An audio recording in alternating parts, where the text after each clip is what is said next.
नमस्कार, आप देख रहे हैं न्यूज 18 पर अपना उत्तराखंड। आपके साथ मैं हूं कंचन डोगरा नेगी। बड़ी खबर पिथौरागढ़ से, जहां पर मुंशियारी तहसील में चीन सीमा पर जोड़ने वाला ये वैली ब्रिज टूट गया है।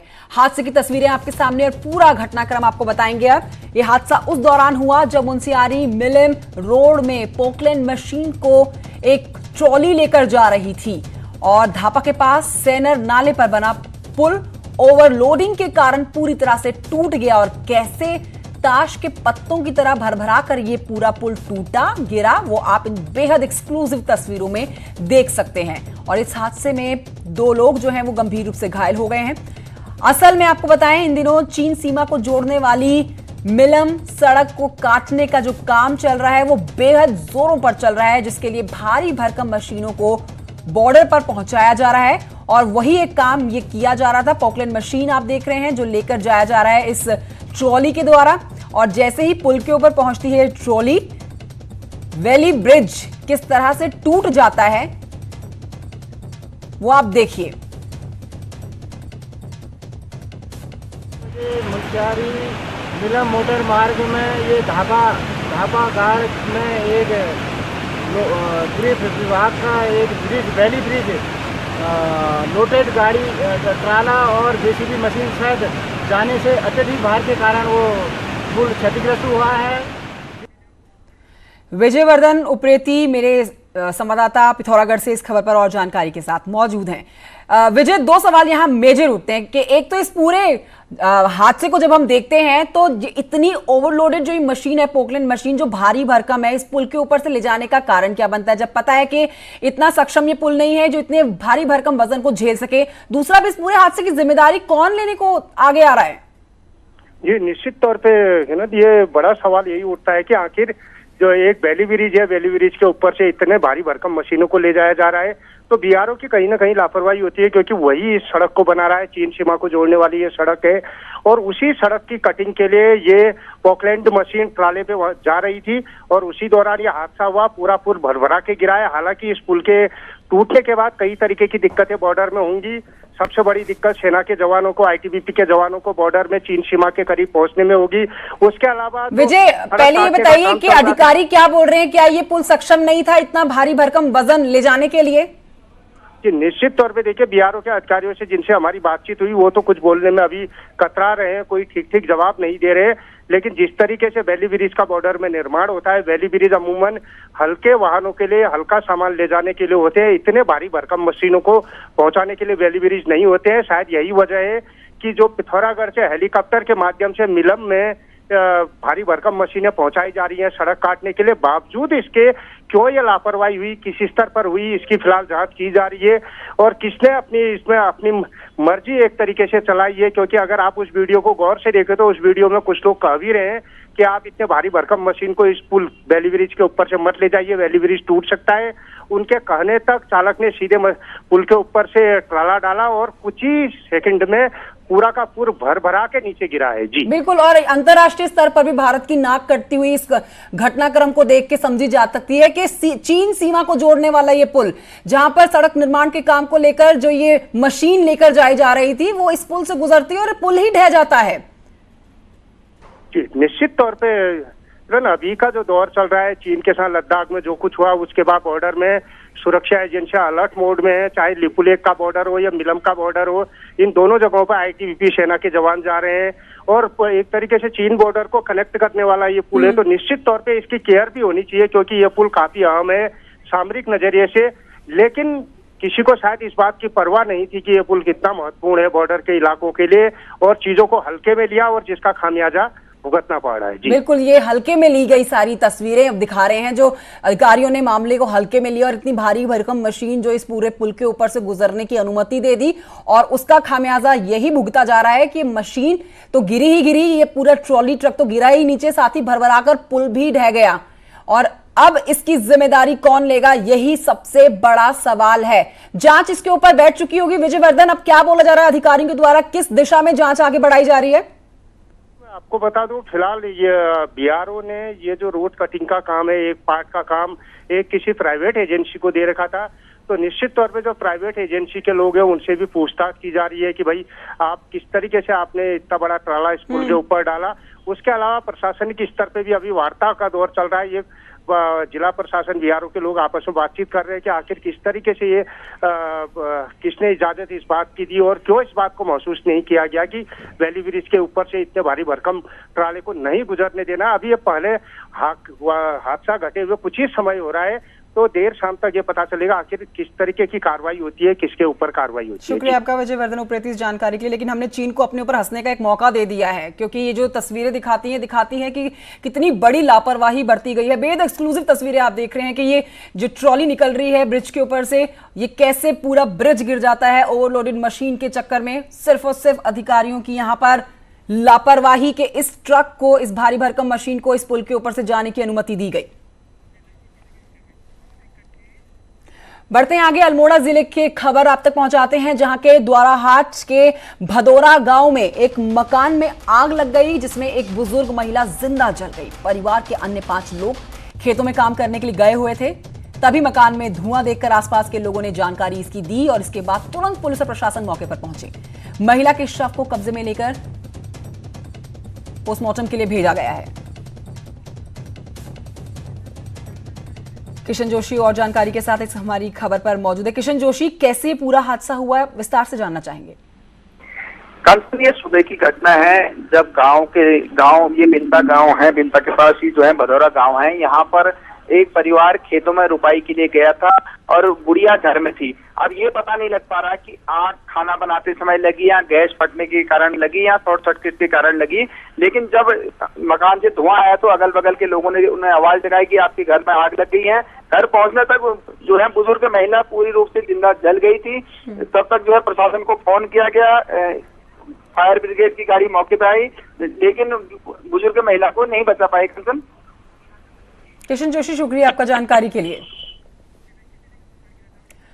बढ़ते हैं आगे, देहरादून की खबर आप तक पहुंचाते हैं, जहां पर मकान भर-भरा कर गिर गया। 2 मंजिला यह मकान और लोगों ने बमुश्किल अपनी जान बचाई है। अचानक से दरार पड़ने के बाद ये पूरा हादसा हुआ। 6 लोग मौजूद थे घर में जब ये पूरा हादसा होता है। सकुशल बाहर निकल जाते हैं घर से, भागकर अपनी जान बचाते हैं। घर का सामान मलबे के नीचे दबा है, जिसको मलबे को हटाने का काम लगातार जारी है। और ये तस्वीरें, ये वीडियो जो अब आपके सामने है, ये उसी मकान का है। 2 मंजिला ये मकान जो भरभरा कर गिर जाता है। और बेहद एक्सक्लूसिव तस्वीरें हम आप तक पहुंचा रहे हैं, मकान के ताश के पत्तों की तरह ढहने की और धुएं का गुबार आप देख सकते हैं। 2 मंजिला इमारत कितनी ऊंची होती है। दरार इस मकान में पड़ रही थी और उसी के मद्देनजर यही वजह बताई जा रही है कि ये मकान जो है वो ढहा है। गनीमत रही, सकुशल जो 6 लोग थे घर के अंदर परिवार के, वो बाहर निकल जाते हैं, भाग के अपनी जान बचा लेते हैं। अगर घर के अंदर रहते तो आप समझ सकते हैं कि जान माल का कितना बड़ा नुकसान हो सकता था। बेहद एक्सक्लूसिव तस्वीरें। खबर हरिद्वार से, जहां पर शंकराचार्य चौक के पास धोबी घाट पर गंगा किनारे बियर पीते हुए हरियाणा के युवक देखे गए हैं। ये देखिए, सरेआम गंगा किनारे बियर पी रहे हैं युवक। वहां पर कई लोग गंगा किनारे टहल रहे थे, इन्हें जमकर लताड़ा लोगों ने। और इसके बाद कहीं जाकर ये लोग जो हैं वहां से निकलते हैं। बेशर्मी की हद आप समझ सकते हैं कि हरियाणा से आए हुए ये युवक जो हैं किस तरह से बियर पी रहे हैं। हरिद्वार में शंकराचार्य चौक के पास की खबर। अब ये देखिए, आप तस्वीरें देखिए, लोग जो वहां से आसपास से निकल रहे थे, इन लोगों को डांट लगाते हैं, समझाते हैं और उसके बाद ये लोग यहां से निकलते हैं। ये गंगा घाट की तस्वीरें आप देख रहे हैं, धोबी घाट पर गंगा किनारे, जहां पर ये हरियाणा के बताए जा रहे हैं युवक बियर पी रहे थे। और इसी बीच जितने भी लोग वहां से गुजरते हैं इनको समझाते हुए देखा गया। उत्तराखंड बोर्ड की 10वीं और 12वीं की परीक्षा की अब बात करते हैं, जिसकी आज से शुरुआत हो गई, लेकिन अव्यवस्थाओं की खबरों के बीच परीक्षाओं की ये खबर उलझ कर रह गई। आज सोमवार का दिन। अव्यवस्थाओं की बात हम इसलिए कर रहे हैं क्योंकि बड़ी संख्या में ऐसे छात्र देखे गए जो दोपहर की शिफ्ट में आने वाले थे 12वीं का एग्जाम देने के लिए। दोपहर 2 बजे उनका एग्जाम शुरू होना था, उनको कोई जानकारी नहीं थी इस बात की और इसीलिए शेड्यूल जो उनके पास नहीं पहुंचा था। कई बच्चे 12वीं क्लास के सुबह एग्जाम देने के लिए आ जाते हैं, जबकि सुबह 10वीं क्लास के बच्चों का एग्जाम हो रहा था।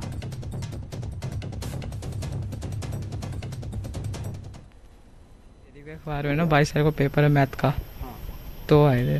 तो आपके पास स्कीम पहुंची जो इन्होंने दिया था कि कब कब क्या क्या पेपर होंगे? हाँ मतलब मैथ का बताया था ना, मैथ का लास्ट पेपर मैथ का था ना, तो कैंसिल हो गया था वो, तो 22 तारीख को होना था। कुछ डिटेल नहीं दिया, वेबसाइट दिख के, वेबसाइट में टाइम टेबल नहीं दिया, ओनली डेट।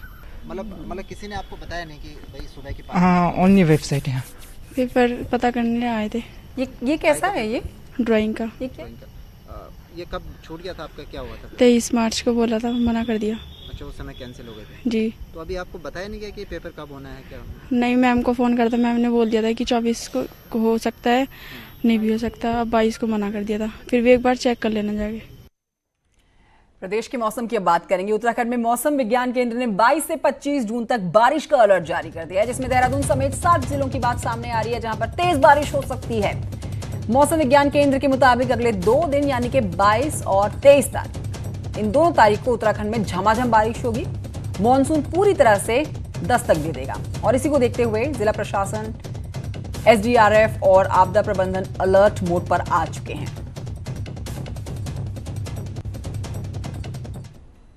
तेज बारिश का अनुमान जताया है मौसम विज्ञान केंद्र ने, और मौसम विज्ञान केंद्र ने कहा है कि 22 जून से 25 जून तक 7 जिलों में बारिश हो सकती है, जिसमें देहरादून, नैनीताल, बागेश्वर, पौड़ी, टिहरी, चंपावत और पिथौरागढ़ है, यानी गढ़वाल और कुमाऊं के ज्यादातर हिस्सों में बारिश की संभावना जताई गई है। वहीं मौसम विभाग ने कहा है कि 22 और 23 को उत्तराखंड में पूरी तरह से मानसून उत्तराखंड में दस्तक दे देगा, यानी अगले कुछ दिनों तक लगातार तेज बारिश हो सकती है। इसको लेकर मौसम विभाग ने सभी जो आपदा प्रबंधन केंद्र है या फिर एनडीआरएफ है, एसडीआरएफ है, सभी को अलर्ट रहने के निर्देश दिए और कहा है कि इस सीजन में लगातार तेज बारिश हो सकती है, तो इसलिए एहतियातन सुरक्षा बरती जाए।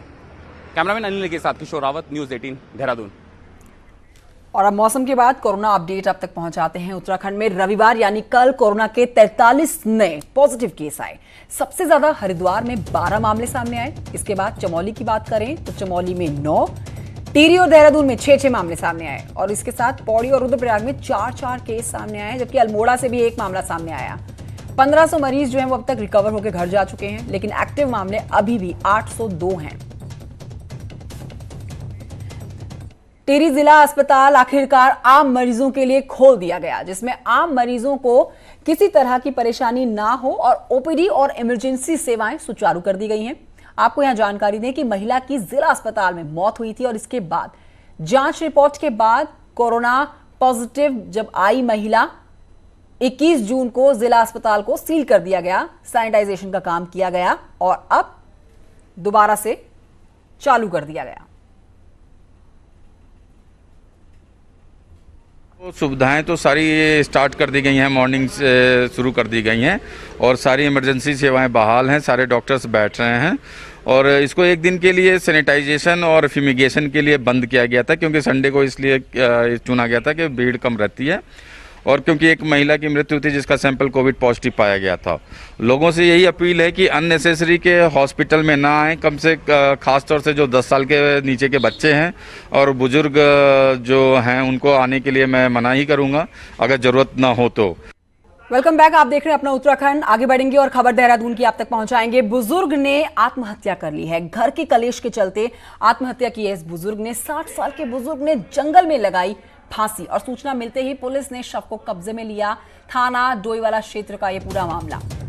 तो बुजुर्ग की जान गई है, बुजुर्ग ने खुद अपनी जान दी है, आत्महत्या की है। घर में झगड़े कलेश के चलते इतना बड़ा कदम उठाया बुजुर्ग ने। 60 साल का बुजुर्ग जिसने जंगल में जाकर अपनी फांसी लगाई है और जैसे ही पुलिस को सूचना मिलती है, मौके पर पहुंची पुलिस शव को कब्जे में लेकर पोस्टमार्टम के लिए भेज चुकी है। और इसी से मिलती जुलती खबर आपको कोटद्वार की बता दें, जिसमें NH 534 से सटे हुए सिद्धबली मंदिर के पास जंगल में एक महिला का शव मिलने से इलाके में सनसनी फैल गई है। महिला का शव जंगल के भीतर पेड़ से लटका मिला। महिला कल शाम से घर से लापता थी, जिसके बाद आज महिला का शव जंगल से बरामद किया गया।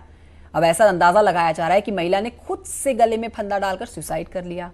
मौके पर पहुंची है पुलिस, शव को पोस्टमार्टम के लिए भेज चुकी है, लेकिन हर एंगल से पुलिस इस पूरे मामले की जांच कर रही है। परिजनों द्वारा थाने में इसकी गुमशुदगी का मुकदमा पंजीकृत कर लिया गया था। अभी सुबह जैसे हमें जानकारी हुई कि वहाँ पर एक डेड बॉडी पेड़ से लटकी हुई है, तो पुलिस वहाँ पर गई। तो इस महिला ने सुसाइड किया है, संभवतः सुसाइड किया है क्योंकि हैंगिंग है गले में, और फिलहाल अभी इसका पंचनामा और पीएम करवाया जा रहा है, बाकी जांच के बाद ही पता चल पाएगा।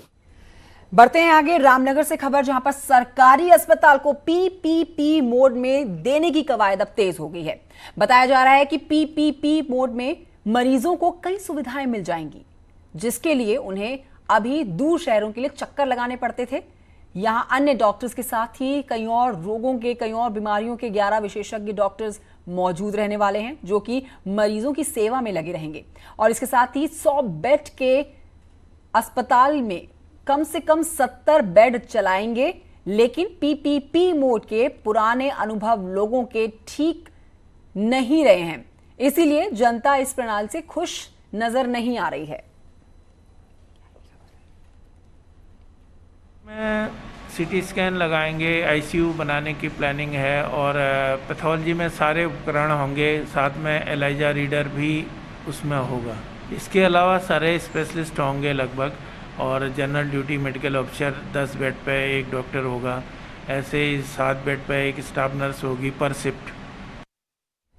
इस बीच आपको बताएं, कोटद्वार के लैंसडाउन कैंट इलाके के रहने वाले लोगों ने कैंट हॉस्पिटल को प्रदेश सरकार के अधीन लाए जाने की मांग उठाई है।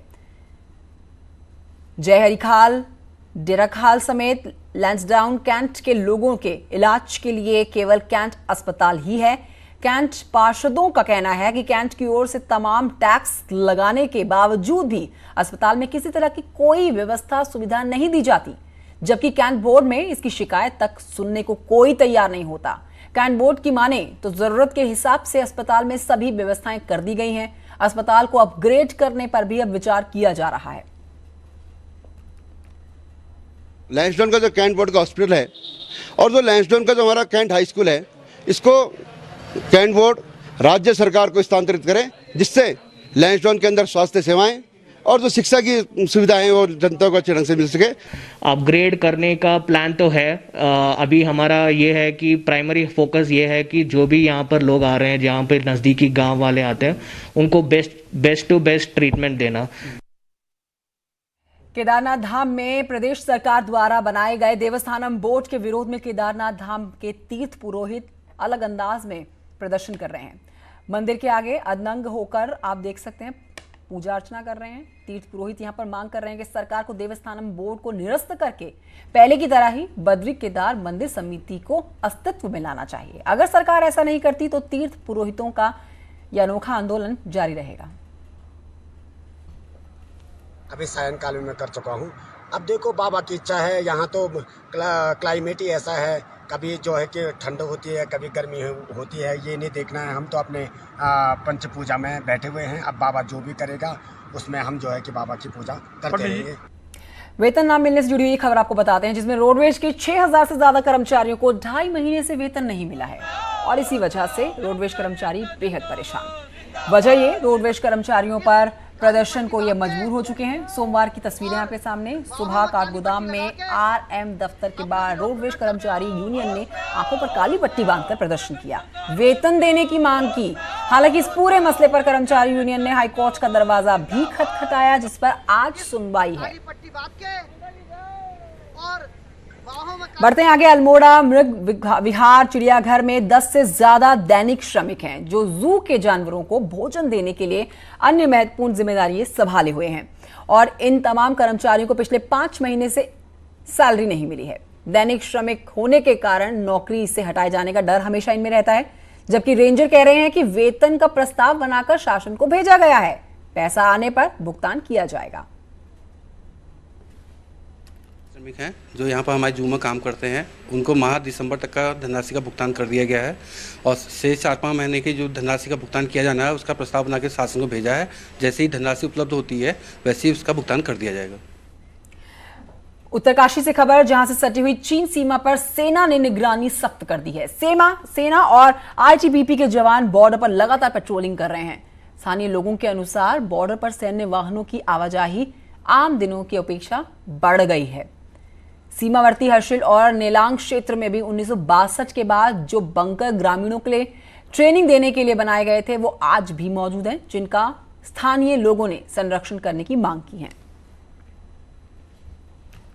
कि गलवान वैली में चीनी और भारतीय सीमा की आपसी झड़प के बाद उत्तरकाशी के नीलांग बॉर्डर पर भी हलचल बढ़ी है। यहाँ इस समय हम हरसील वैली में हैं और हरसील में आप देख सकते हैं ये पुराना बंकर जो 1962 में बना था। उस समय जब युद्ध हुआ था उसके बाद लोगों को ट्रेन करने के लिए यहाँ पे ये बनाया गया था। और आप देख सकते हैं कि जो बंकर है ये काफ़ी पुराना है और इसका इतिहास भी 1962 जो लड़ाई हुई थी उसका है। कुछ लोग हमारे साथ यहाँ पे हैं जो स्थानीय लोग हैं जिन्होंने इस लड़ाई का इतिहास सुना है और जाना है। उनसे पूछते हैं किस तरीके से वो देखते हैं और क्या है इस बंकर का इतिहास। जी बताइए। ये जो 1962 के बाद भारतीय सरकार ने इनको स्थानीय लोगों को गुरिल्ला वॉरफेयर ट्रेनिंग दी थी और फर्स्ट लाइन ऑफ डिफेंस को जो तैयार किया था एहतियात के तौर पे, क्योंकि हमारे नया हमारा देश उस टाइम आज़ाद हुआ था तो शायद उस टाइम हमारे पास उतनी सेना और हर चीज़ इतनी ज़्यादा थी नहीं, तो स्थानीय लोगों को उन्होंने ट्रेन किया था, हथियार ट्रेनिंग दी थी जो गुरिल्ला वॉरफेयर की, और एसएसबी द्वारा ट्रेनिंग कराई गई थी। उस टाइम के ये बंकर हैं और आज भी ये मौजूद हैं यहाँ पर घाटी में।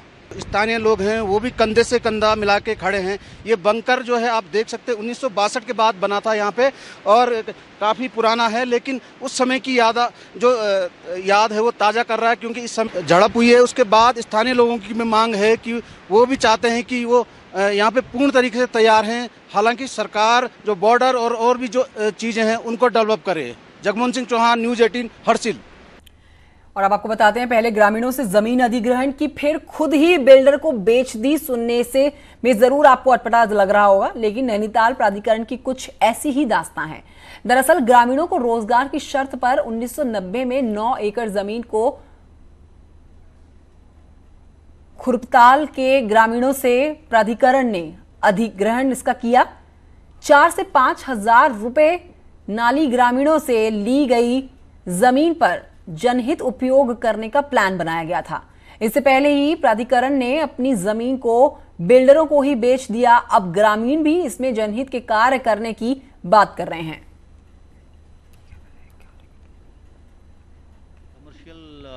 नीड की बात आई, 5 स्टार होटल बनाने की भी संभावना तलाशने की बात आई, तो अभी हम लोग प्राधिकरण एक ईओआई निकाल के लोगों से प्रपोजल लेगा और प्रपोजल किस तरह के आते हैं, क्या लोग इंटरेस्ट ज़्यादा रेजिडेंशियल में दिखाते हैं या कोई 5 स्टार होटल में दिखाता है या कोई कमर्शियल एक्टिविटी में दिखाता है, तो उसको प्रपोजल आने के बाद फिर सम्यक निर्णय अगली बोर्ड बैठक में लिया जाएगा।